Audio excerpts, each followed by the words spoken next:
In the last videos, like we have seen like what is an email, okay, how we can actually add extensions to the mail. So basically, like we have seen about the MIME extensions for that one. So how you can actually attach things, and then like how you can actually send a multilingual messages, etc. Okay, in the last videos, like we have seen. Now let us try to see like how an email message is actually transmitted. Okay, say for example, if I am trying to send an email message to one of you, how that message is actually transmitted. Let's try to look at that one.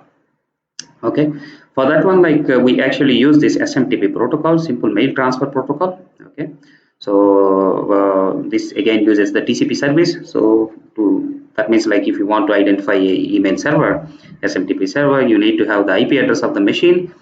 Of course, you are following the TCP protocol, and it has a fixed port number. Okay, so standard port number, which is 25. So that means like if there is an SMTP server, you are trying to reach through TCP connection using its IP address and the port number 25.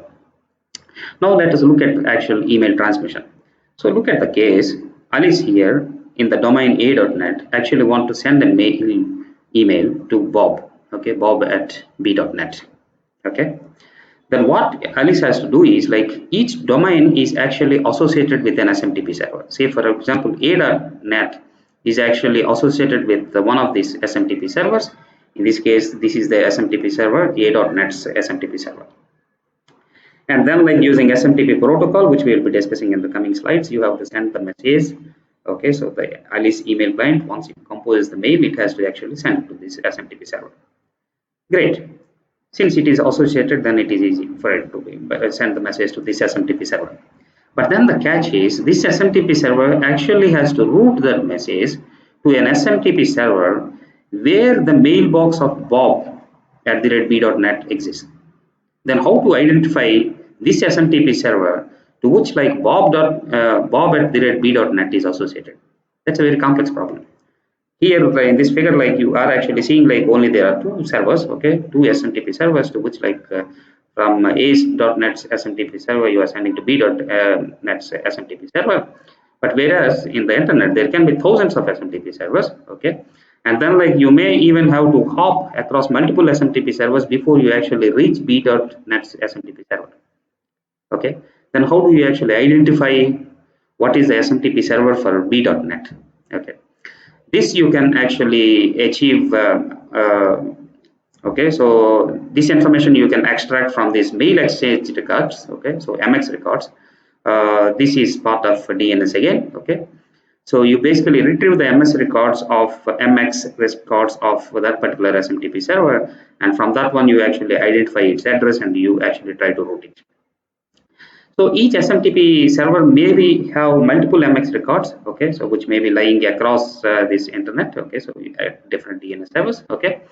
So once this a.net actually extracts this MX records of b.net, okay, if it gets several of them, then it based on the priority, like it chooses one of them, using that one, like it tries to connect this.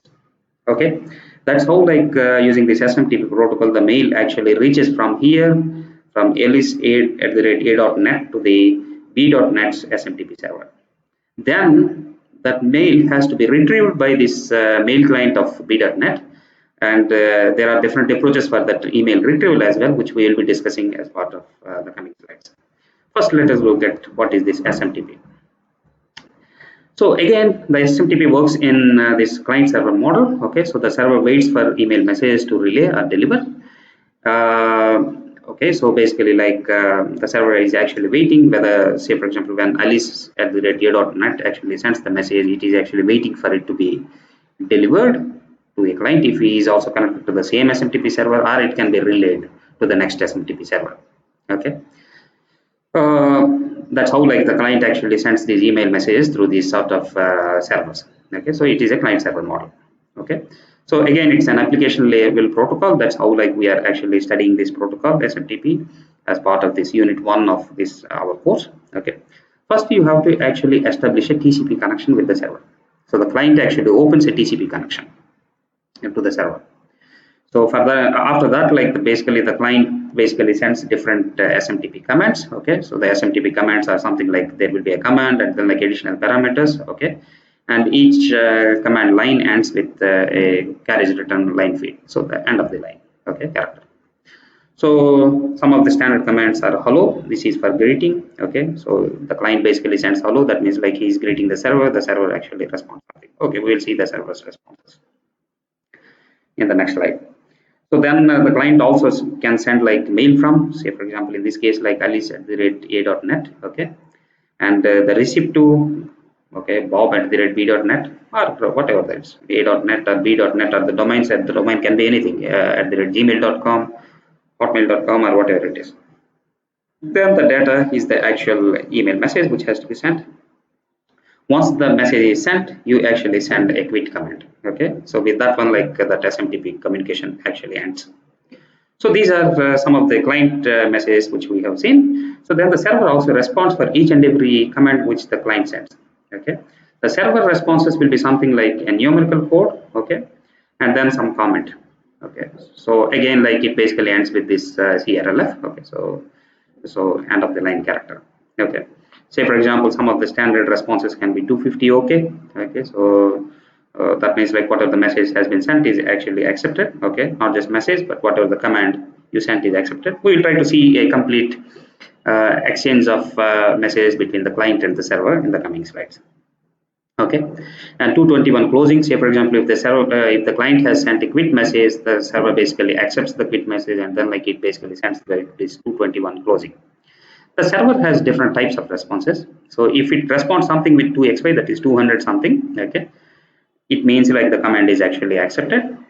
If the server responds with 300 something, it basically says like the command is actually accepted, but it needs additional information.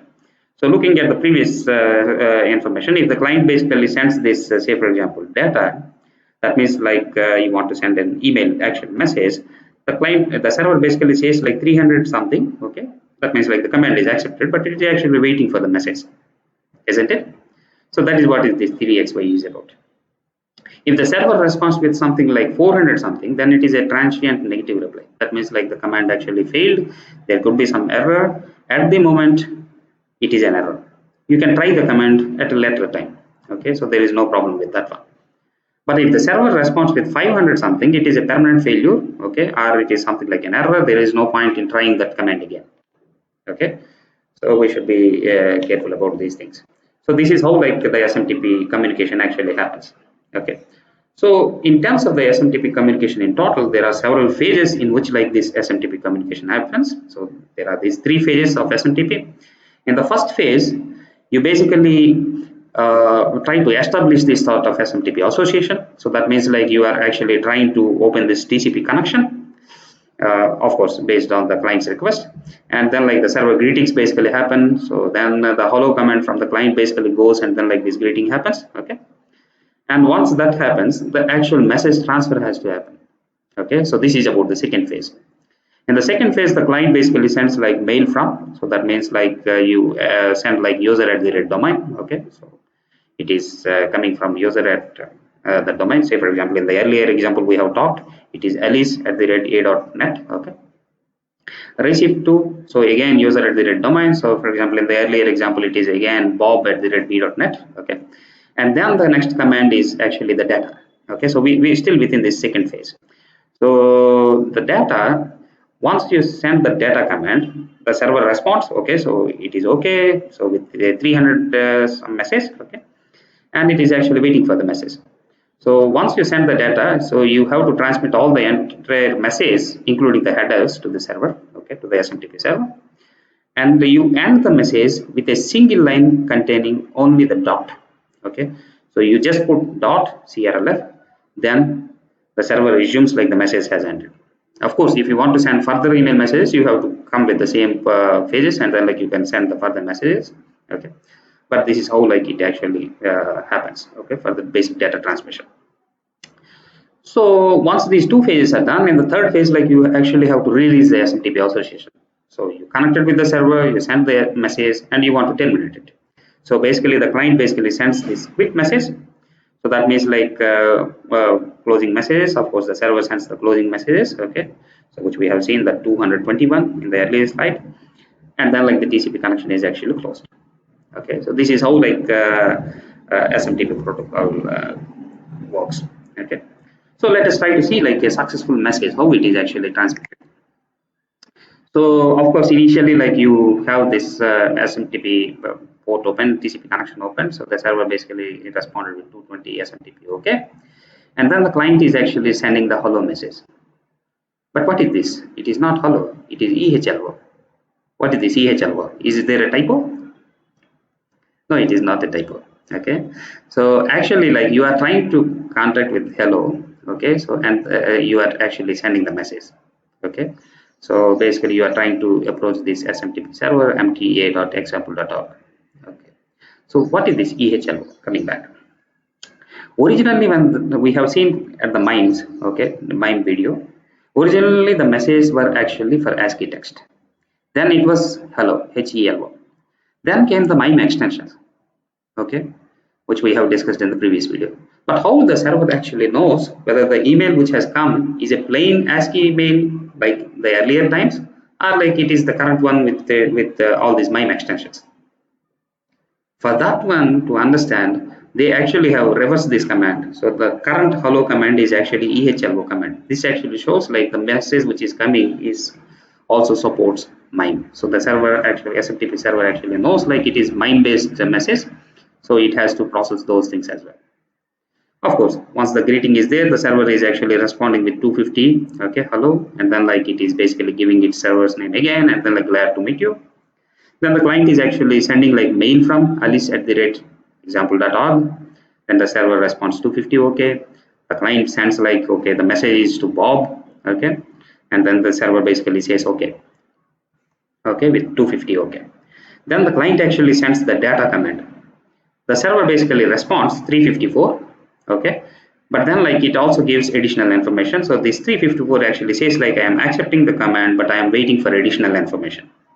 So end the data with the crlf.crlf, okay, so that's how like you have to actually end, okay. And then like the client is actually sending actually the message, both the headers and also the body of the message. We have discussed about the headers and body in the previous videos, okay. So once the message is actually sent, you close the SMTP communication with a dot on a single line, okay. So only a dot in a single line, then the server basically understands the message has actually terminated, finished, okay. So the server basically says like 250, okay, so the message is actually queued. Then the client actually can say basically I am quitting, okay. So then the server basically terminates the connection to 21, so that means like okay, so I'm quitting the connection, and then it is saying bye.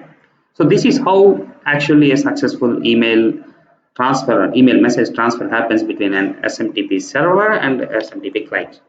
Okay, so this is how the protocol is actually working. Great. Now the point is the mail has actually reached the SMTP server.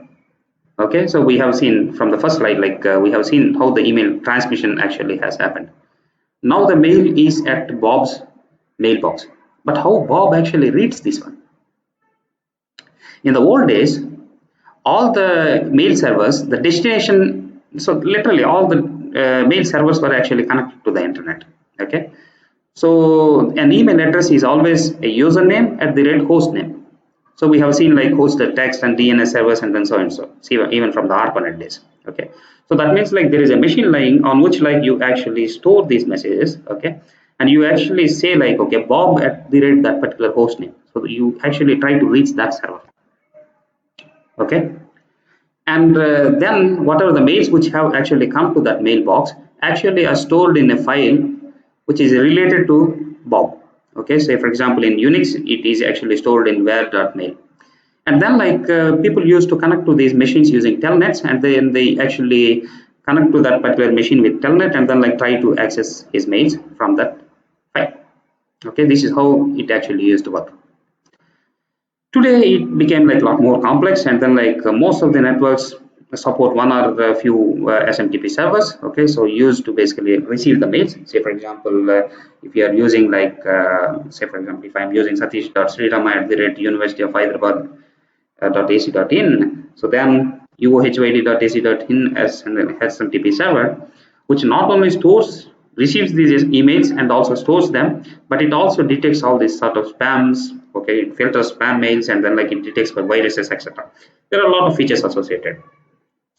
So from that one, like if I have to receive the mails, okay, so there are different types of protocols. Okay, so end users actually retrieve these mails from this server using several protocols. They are post office protocol, POP, which we will be discussing in detail in the coming slides. Okay, and then there are other protocols, something like Internet Mail Access Protocol, IMAP. Okay, and then like of course web mail as well, Gmail. They open it directly from the web. Okay, so there are different solutions for that. Let's look at post office protocol. This POP. The main goal of this POP protocol is to allow authenticated users to basically retrieve these email messages from the server. Okay, so the message is already delivered to the server, so somehow you are trying to just retrieve that mail. So again, it is a application layer protocol. So again, it uses this TCP service. Okay, so again, it has to identify with the proper host address, and then like the standard port number for POP protocol is 110. Okay, and then again, like just like the SMTP, even for the POP, the client basically sends certain commands, and then like the server responds. Okay, the client commands are something like it's one ASCII line ending with again CRLF, so end of the line character. Okay, the commands from the client side are user for user ID, password. Okay, so stat, how many messages are there. Okay, so show all of them, and retrieve that particular message, and say for example delete for deleting that particular message, and then like quit for the communication. The server always responds in POP with plus OK. Okay, if the message is successful. If there is an error, it actually responds with this hyphen error. Okay, in case of errors. Okay, so again, in terms of there are several phases for this POP. Okay, so again 3 phases for it. Okay, so in the first phase, like you have to authorize. Okay, a client is trying to read the mail from this sort of using this POP protocol, so he has to authorize himself using his username and password. Okay, so basically the client has to send the commands user at the username and password, etc. Then the actual transaction begins. So this is about the retrieval of the email messages, and then the removal of the email messages, etc. So as I already mentioned, like the stat is the one which actually lists the headers of all these stored messages, and retrieve, and you actually try to retrieve the nth message, and delete, and actually says like you have to delete the nth message. Okay, the nth message is actually marked for deletion. It is not deleted immediately, but once you actually close the POP connection, the message is automatically deleted. Okay, so of course, so that is what the third phase. Okay, phase 3, the actual updation happens. So end of the retrieval phase is done. Okay, and then like the messages are marked for the deletion and removed from the server. Okay, in this phase 3, and then the TCP connection is actually closed. So let's see a typical POP communication. Okay, the server basically opens, so the POP3 is actually ready. Okay, so you actually try to open a TCP connection. Then the client actually sends user. So user is the command. It is Alice who is actually trying to retrieve the message here. Okay, so plus OK. Okay, it could even be Bob. Okay, because like the mail in our earlier example, it was Bob who is receiving the mail. Okay, of course, even Alice also receives emails at the SMTP server in the beginning, so she is actually reading these messages. So the server basically responds plus OK. Then you basically send, Alice sends password, her password, and the server basically responds plus OK. Alice mail drop. It says like it has 2 messages and 620 bytes. Okay. Then the client asks stat. So again, the server basically says I am accepting the command. So there are 2 mails in it, and then like 620 bytes each. And you can send the list. Okay, so which actually shows like okay plus okay, there are 2 messages again like 620 bytes. Okay, message 1 is of 120 bytes, message 2 of 500 bytes, and then like the server is ending the communication with a dot. Okay, because there are a lot of information is coming. So then the client actually can say like I want to retrieve message 1. The server says okay, great, plus okay, so I'm accepting the command. It is 120 bytes. Okay, and then like it basically sends all the message, shows you all the things, and ends. Then the client can actually say like delete message 1. Okay, then the server says like yes, the message 1 is deleted. So once that is done, the client can basically say like quit. Then the server says plus okay, POP3 server. Okay, so I am signing off. You have read one message, you have deleted one message, but there is still one message left, okay, which is this originally this message with id 2, okay, so which is 500 bytes. So this is the typical POP communication. So POP is a very popular one, so it is still used extensively. The main problem of POP is POP actually downloads the email from the server to the computer. Okay, say for example, if it is my laptop, okay, so I will actually download the mail here. Then the actual mail is actually deleted from the server. The server will not maintain a copy of it. The IMAP protocol actually solves this problem. The IMAP also stores the message on the server. This is a lot more complicated protocol, so we are not discussing it in detail. Okay, but POP we have discussed in detail. So this IMAP is basically stores these messages on the server. So it basically has to synchronize those messages which are on the server and also like messages across multiple devices. Say for example, probably some of you are using like this Microsoft Outlook. I'm using Microsoft Outlook here on this machine. So all my mails basically are downloaded to this Microsoft Outlook, okay, using this IMAP protocol. So the mails are stored on this machine as well, but at the same time, a copy of the mails are stored on the server as well. So that is the difference between POP and IMAP. In POP, once you download the messages are deleted. It will not synchronize across all the devices. So IMAP is very powerful and it is the recommended method for receiving the mails. Of course, if you work across multiple devices. Okay, but if somebody says like, okay, I will save all my mails on one server and then like that is how I am trying to maintain the security and privacy of my great, use POP protocol for that. So thank you very much. Again, as I always mention, okay, so this is several of the slides are adapted from this Bonaventure slides, and of course, like this unit 1 is based on this computer networking principles and protocols and practice. Okay, so this book chapter we have kept it in Moodle. Please read through this chapter. It is only like around 40-50 pages, so it is very easy reading. Okay, so please read through it. Then there is this IMAP protocol. If you want to know more about it, it is again RFC 3501. So you can get to these RFC documents. Okay, so you can check through them in detail. Thank you very much.